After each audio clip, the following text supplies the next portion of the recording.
लालबागच्या राजाला अर्पण केलेल्या वस्तूंचा लिलाव गेल्या 92 वर्षांपासूनची ही परंपरा कायम आहे।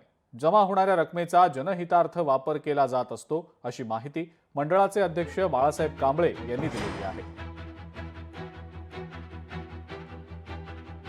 गणेशोत्सवाच्या 10 ते 11 दिवसांमध्ये बाप्पाच्या चरणी म्हणजे लालबाग राजाच्या चरणी भाविकांनी अर्पण केलेल्या अनेक मौल्यवान वस्तूंचा सध्या लिलाव सुरू आहे आणि एकंदर या संदर्भात लालबागच्या राजाच्या मंडळाचे अध्यक्ष बाळासाहेब कांबळे आपल्यासोबत आहेत। सर, खूप सारं स्वागत। आणि एकंदर आज बाप्पाच्या चरणी जे काही गोष्टी अर्पण केल्या त्याचा आज लिलाव आहे, कशा प्रकारे हा सोहळा रंगतोय, लिलाव कशा प्रकारे सुरू आहे आणि यावर्षी तुम्हाला काय काय अपेक्षित आहे?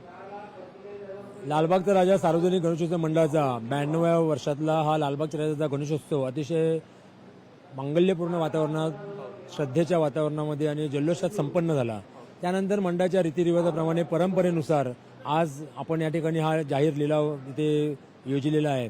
यामध्ये लालबागच्या राजा चरणी जे भाविक आपल्या इच्छेनुसार काही सोन्याचांदीच्या वस्तू अर्पण करतात, त्या सोन्याचांदीच्या वस्तू देखील त्या भाविकांना प्रसादरूपी मिळाव्यात म्हणून आपण एक जाहीर लिलाव या ठिकाणी आयोजित केलेला आहे।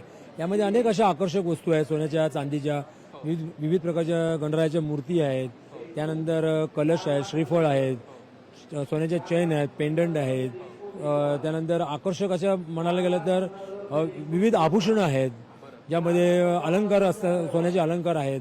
सध्या लिलाव सुरू आहे, यावर्षी कसा उत्साह आहे, भाविक कशा प्रकारे बोली लावत आहेत, त्याबद्दल तुम्ही काय सांगाल?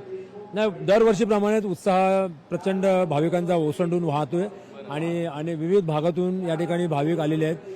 कॅमेरा विनोद नाईकसह भूषण शिंदे, लोकशाही मराठी, मुंबई। लोकशाही मराठी ऐका, पहा, जागरूक रहा।